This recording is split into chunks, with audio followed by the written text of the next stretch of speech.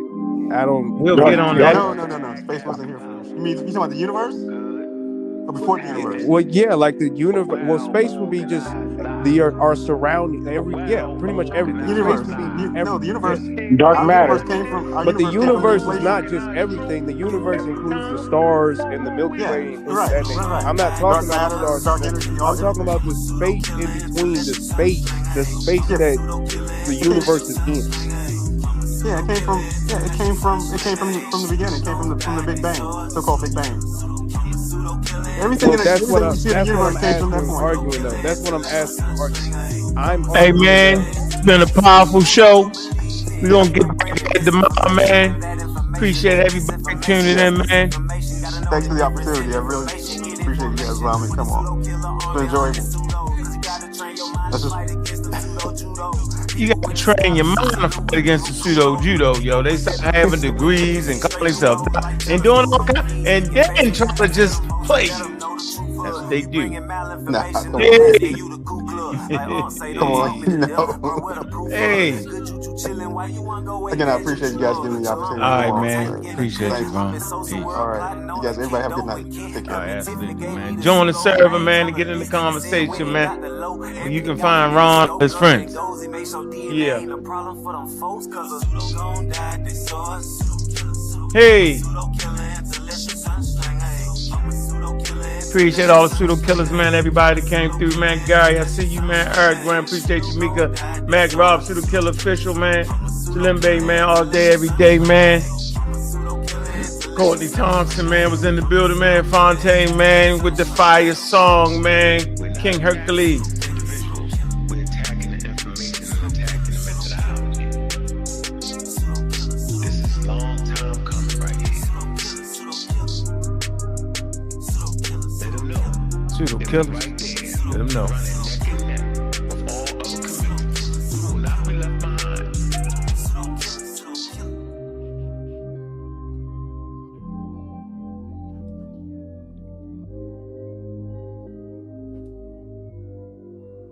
I'm your host, Bobby Banger, man.